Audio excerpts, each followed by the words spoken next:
Hello, I'm Rod Teuscher. I'm a bit and spur maker from Gainesville, Texas.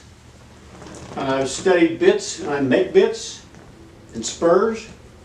And I've studied them as much as I can and talked to a lot of people about them and come up with this slideshow. I usually do this at colleges and in organizations. That way you can have a question and answer period, also view more of the bits. They domesticated the bit at about 4500 BC. They domesticated them originally to eat, and they found through the digging through the ruins that there'll be corrals that they figured they kept the horses, and they fed them there and domesticated them. And they didn't ride them till about then because they weren't big enough. The horses kept getting bigger through the years, and as you know now, they're even bigger.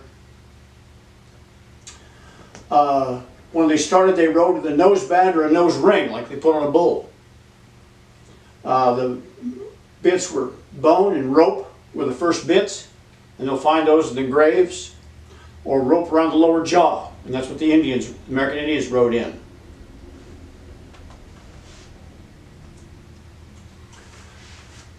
Metal bits from the Bronze Age, 1300 BC. Horse heights were about 14.2, but the mouths were about 6 inches wide. And as you can see, that's quite a leverage of the bit and quite a complicated mouthpiece. Sometimes they had to pull the horse's teeth, the bits to fit.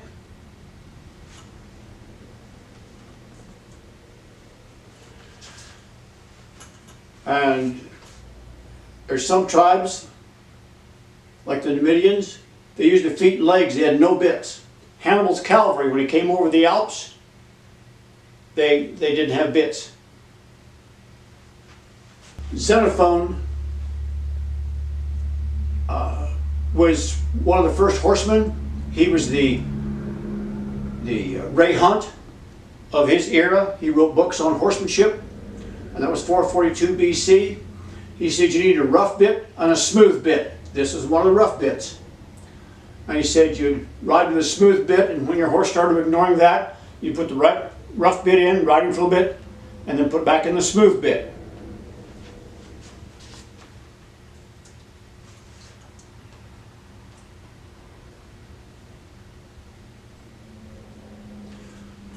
The Spanish came the same way Columbus did because of the flow of the ocean. They came into the Caribbean, into Mexico, Central America, and they brought horses with them. English came from same flow. They ended up in New England. And then they came across the Americas. The Spanish came up the west coast. English came across this way. They brought with the conquistadors the Spanish style of riding, and the English brought the English style of riding, and they came into the United States.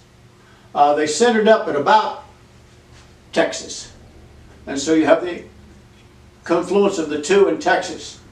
And in fact, Texas, and I may say later on, Texas is where the grazing bit started out. And as the Texans moved farther north, the Mexicans moved up north and then came back with the trail herds. The Texans went north and spread out that form of riding. And the Mexicans started coming east. And there's a ranch in Wyoming where the river runs through it.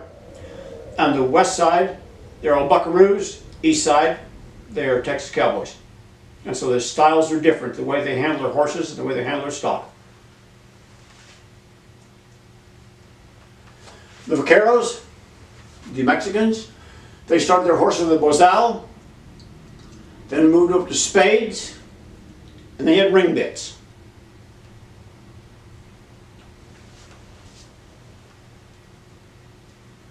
There's your bozal. They'll start that horse in the bozal and get him going, and they'll ride him until he does everything they need to lightly in a bozal, and they move up to the spade bit. Here's some of the spades. And a spade is not a leverage bit. This is not to reach up as far as you can with your rein and jerk it past your hip. This is a signal bit. And the reason for the height is that you barely touch that, and that height telegraphs the movement. And the horse is so finely tuned that he'll work off of that movement.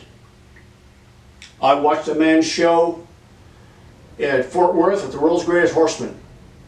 And he had a big drape in his reins, his romal and rein chains. And I saw him cut a cow, rope a cow, do a reining pattern, and go down the fence, and never took a drape out of the reins. He'd just start to notch that romal up that horse's neck, and that horse would just be flying and dying right there. It's a signal bit. You're signaling that horse. You're not ripping his head off, you're signaling him. Bits they used,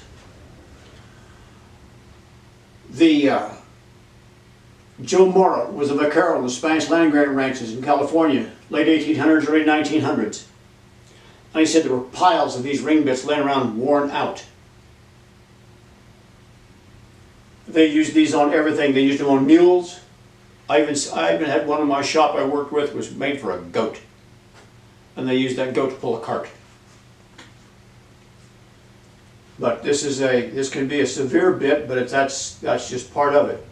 And as the tradition goes, that ring, if that ring bit's made for that horse, then that ring is the shape of the left hind foot.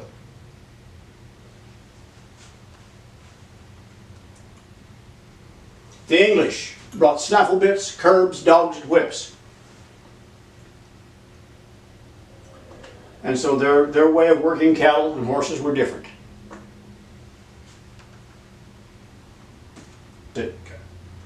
Now your pressure points of a horse is the poll, the nose, the chin, the bars, the lips, which are right here, the tongue, and the palate, which is the upper part of this jaw. Now your bit families, you have true snaffles, curb bits, and gag bits. And a true snaffle is anything with a 1-to-1. I could have a solid bar here, it would still be a snaffle. Most people think that a broken mouthpiece is the snaffle. No, this is a true snaffle, is 1-to-1 ratio. When you have this in a shank, it's a broken mouthpiece, but everybody calls it a snaffle. And when you come to my lectures, I will hand you this bit, and I'll put it over your arm like this, and I'll pull on it. And you'll feel the pull. And I'll take a 3-piece, and I'll put it over your arm, and I'll pull on it, and you'll feel the difference. Your curb bits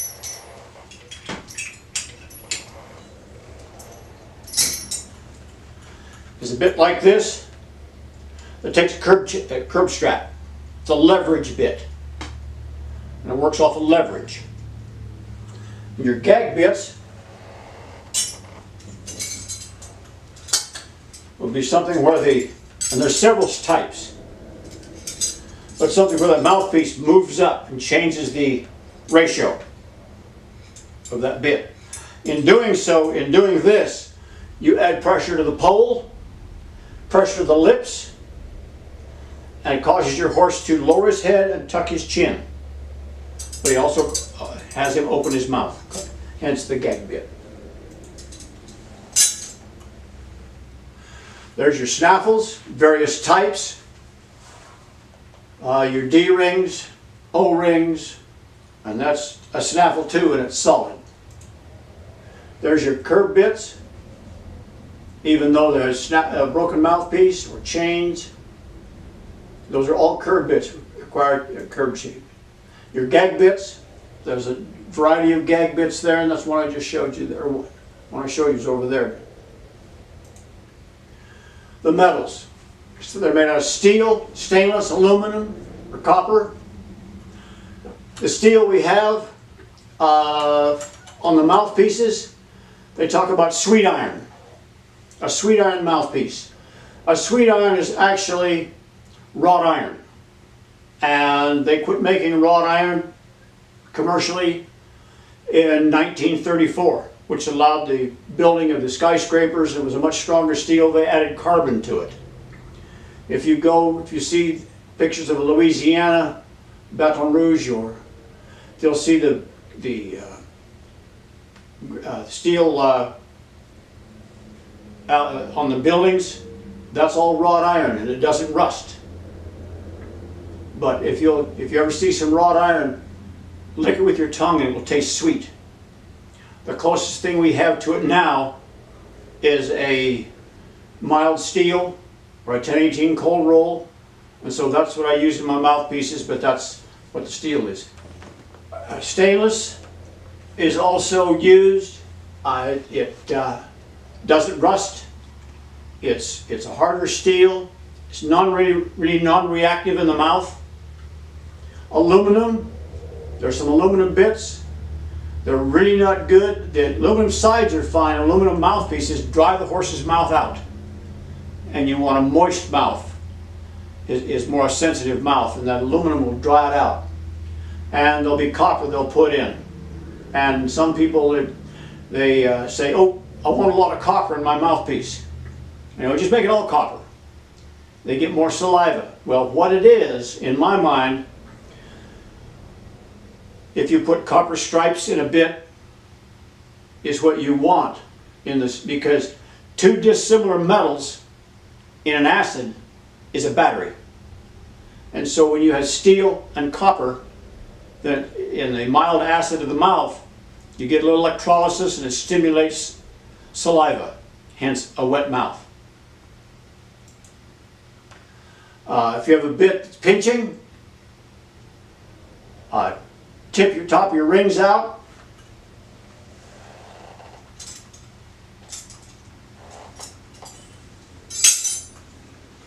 You tip that ring out and allows that chin strap to go past the lip. Or if you add a ring to the back, it won't pinch. Tighten the curb strap so it can't go that far. And you watch your mouthpiece connection. If your mouthpiece connection is high right here, that lip won't even get to that junction. If it's real short, it wears, and you'll grab a bit like this and move it, and it'll pinch your hand. And that will start to pinch. I trained horses for the public for 14 years. And there's a lot of horses I've got to apologize to. I saw this, a friend of mine had this one mare. You're riding her, you'd pull back, she'd tuck, tuck, and you'd throw her head. And so one day I looked at it, and I grabbed that mouth, I grabbed that bit, and I pulled back, pulled back, pulled back, and I saw where the chin strap come and pinched her lip. So when it did, she tossed her head. So instead of doing any of these, I just put a tie down on her, which was not the thing to do. We talk about speed of bits. It's the ratio of from inside the top ring to the mouthpiece, from the mouthpiece to the center of the pull. That ratio. Normally they're 1 to 1, 1 to 1.5, 1 to 2, rarely more than that, but there are some. And that gives you your ratio. If this is 1, it's about 1 to 1.5. So if I pull 1.5 ounces, I get 1 ounce of pressure here. Or no, if I pull 1 ounce, I get 1.5 ounces of pressure here. It multiplies it. So that's your curb bit adds to the pressure. It's the shank design. If you have a bit that's straight like this, and it pulls back, it's already ready, pulls back, there it is. And the speed of a bit is difference between whoa and whoa. And this one is right there. Whereas you have this one, and when you hold your bit in your mouth, in your hand like this, This shows you how that horse wants to hold his head to balance that bit. So he'll hold his head like this. That one there, he's going to want to hold it more vertical. But this one, when you pull back, okay, you get ready, okay, now it works. It's a much slower bit. I'm going this far to get the same reaction that I got moving that far with the other one. And so you have to take that into consideration, because sometimes you're going way too fast for that horse to figure out what you want. And so that's part of it. When it's swept back more, it's slower. When it's straight, it's faster. And your purchase, which is the top part, if that's longer, it tends to be faster. Now your mouthpiece angle. If I laid this mouthpiece back, it would slow this bit down. If I moved it forward, it would speed it up. And this is what's called preloaded. It's laid back already, and so it's already, and then when I go, it wants to just release. And that's what trains your horse, is the release. That's his reward for doing something right. And he's looking for that release. And so this bit wants to release real bad. And so boom, it'll release just like that. It just, and boy, automatically releases. Where the other one, it's right there. A mullen, if I put an arc in these bits, that will make it nicer on the horse, and it will be softer on the horse. That's why I have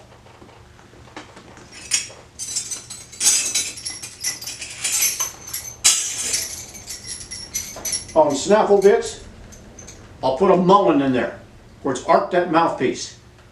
You can do the same thing with a straight bar, or same thing with a solid bar. If I arc that, it fits the mouth better, and it's easier on the horse.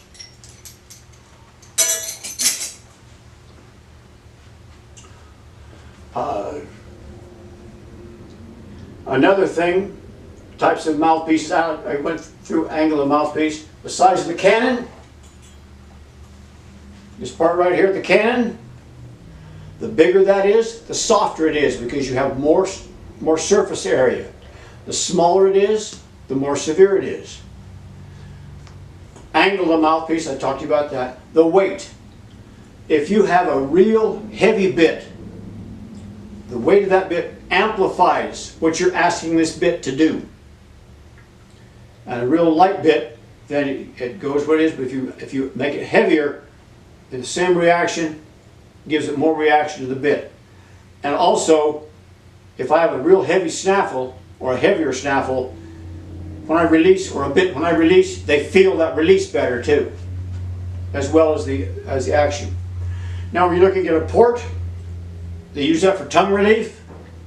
You need to look at the size of the tongue in your horse. If that tongue's big as a sausage, this won't help him much. A little slip of a thing, this is just fine. So the width of your port depends, for that horse, depends on the width of his tongue, if you're trying to give him tongue relief.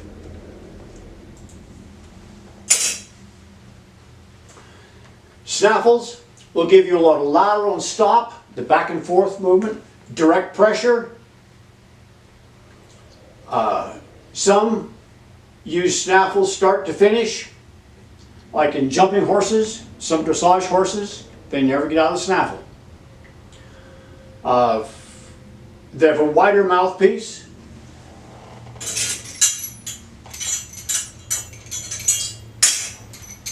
This snaffle is 5.5. No, the standard is about 5 inches. This is 5.5 because it doesn't sit like this in a horse's mouth. It relaxes and sits like this. So then that's 5 inches, and it's comfortable on the horse.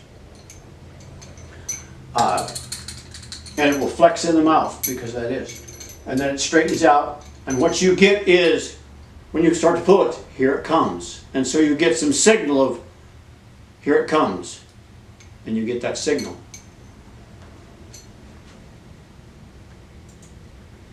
Different shapes of cannon shapes, like if they're round, which is pretty basic, flat, it's softer, twisted, then it's a little bit more severe because you have the lumps in there. And we have several snaffles with different types of mouthpieces, and it just gives you different severities of the lumps. So when you go by, it's thump, thump, thump, thump, thump, as opposed to just slide. And square, we have square mouthpieces, and they work real well because if they don't have lobes, then you're riding that horse and he's just on a smooth, but when you take a hold of it, then it bites him a little bit with the edges. More aggressive bits or hands. You can ruin the bars of that horse's mouth, and when you do, then you got to find other areas to cue him. So easy on going through those bars. And you'll see that a horse, when he's overdone, then he'll start to brace up, or he'll start to put his nose in the air and just kind of wait for the brace, or he'll just grab it and run off. Where you got too much rather than not enough. I had a man come to me, a cowboy, and he said, "Rod, I got this horse. He's a super athlete. Everything's great. I'd go to a rodeo. He's a basket case." And I gave him a chain bit. I said, "Try this." He said, "I'm riding him with a shank, broken mouthpiece." And I gave him a chain bit. I said, "Try this." And a chain bit is real soft. There's nothing to push against, nothing to push. It just grabs him and pulls him. And so he came back about 10 days later. He said, "I want to give religious testimony." He said, "That horse now is my go-to horse. He's relaxed. He's going." I said, "Yes." Because you would get nervous and start banging on him, and he was trying to save his life because you were hurting him. And he wasn't thinking about what he was doing. Now he's relaxed and can think about it. If you move out of the snaffle, usually using a short shank bit, and the colt gets to feel a chin strap. Normally it's larger cannons. You need a low rise post. And if you have a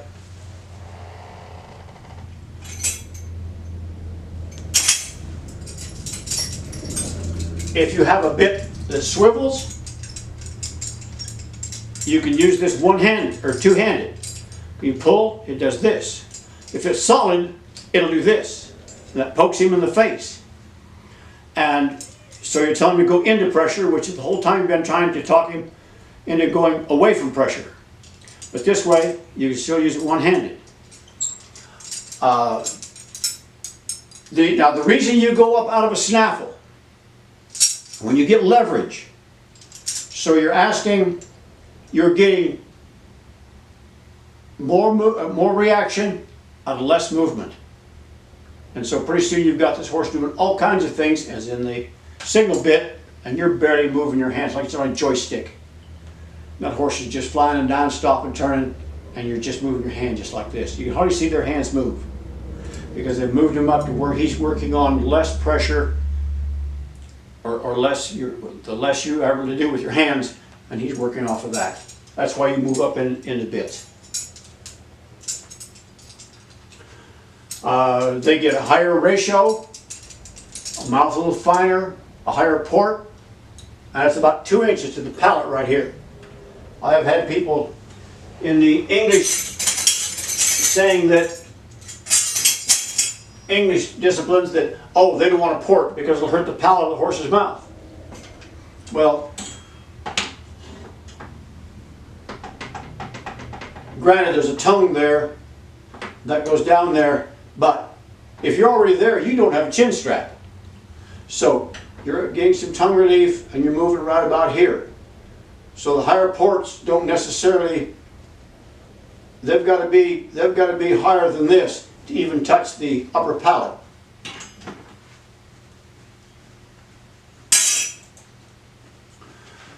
The width of the inguinal canal, which is right here, and the tongue is cushioning the bars, which is the bars right here, and this is kind of a sharp edge right here with flesh over it, and that's what you're pushing on. It's a very sensitive area, and you want to keep it sensitive. And the tongue relief, I told you about the size of the tongue and the ports. Tall ports, too wide will bang the molars, so you can't get them real wide because they've got to fit up here. And an older horse will be a little bit wider up here between the teeth than a younger horse. They add field to resistant horses. and makes light cues get results. So you're not just hammering on him all the time. You get more aggressive bit and just... And I had this one trainer I was making some real aggressive bits for. And I asked him about that. And he said, yes. He said, I have a whole army behind me and I use that much.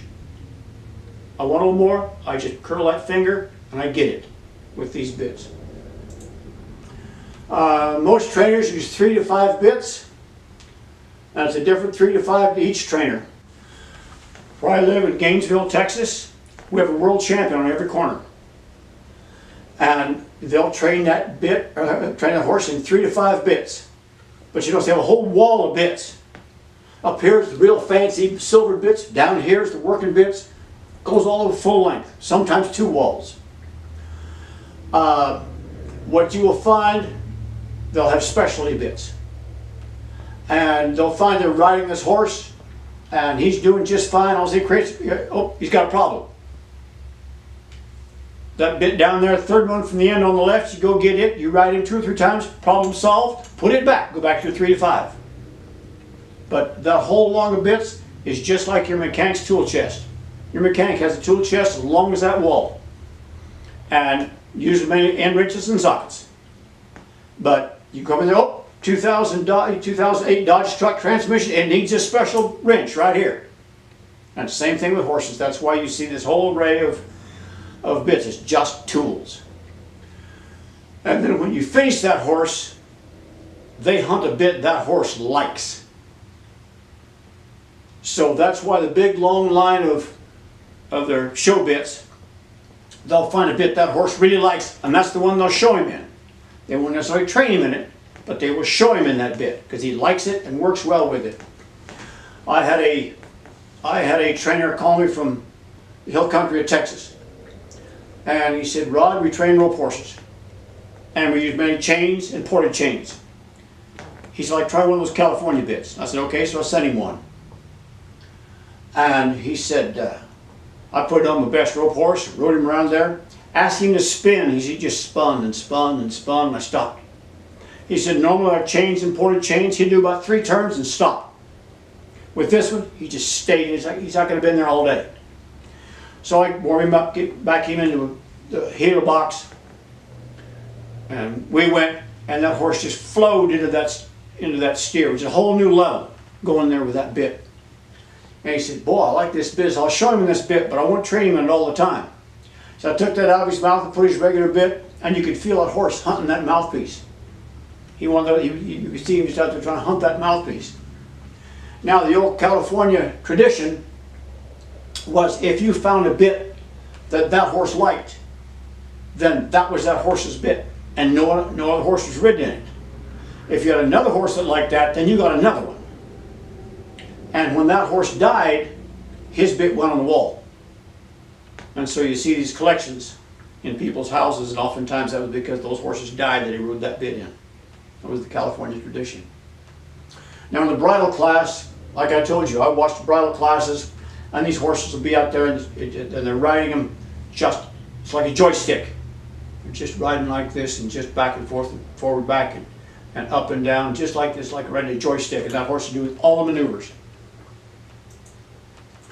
Now there is no perfect bit. Each person has different hands, feet, legs, and seat and body language. I've had people come to me and say, okay, Rod, here's what my horse is doing. What bit do I need? I have no clue. Because I don't know what their hands are doing, what their feet's doing, how experienced that horse is. And I had one lady come to tell me about that, and I realized that she's on step 5 and that horse missed something on step 3. He wasn't ready for step 5, but she had him at step 5. And so I just tell them to go find a trainer and ride with him and have them with a variety of bits and have them find out. And also I had a couple that were training horses. And whoever got to the barn first to start number 1 horse, and when they got to the end of the barn, they were done for the day. Well, she might get there one day and he might get to the next. He would ride that number 1 horse in a different bit than she would. Because her body language was different, her hands were different. She got along with him in this bit, he got along with another bit. So oftentimes when you see, and this will happen, a horse will win the cutting fraternity or the reining fraternity, everybody's got to have that bit. Well, they don't have that trainer's feel, they don't have that trainer's hands. But they've all got to have that bit, because that bit will be better than the one they've got. Not necessarily. And I was just explaining that I had a man come to work for me. He worked for me a few weeks, and he went to one of the farm stores and was looking at bits there. And he said, "Rod, some of these bits are totally backwards from what we do." I said, "Yep." "And how they're built?" I said, "Yep." And just somebody designed it, and they sent it off to China and get it done, and there's a bunch of them. And he said, he sat there for a little while, and this group of people came in, and this one lady said, oh, I want this bit, it's pretty." And they said, "Oh no, get this bit, it's prettier." Had no concept of what their horse needed, what they were doing with the horse, their abilities and the horse's abilities. It was just a pretty bit. Now, as a bit maker, I just make tools. And the biggest part of it, it's all in your hands.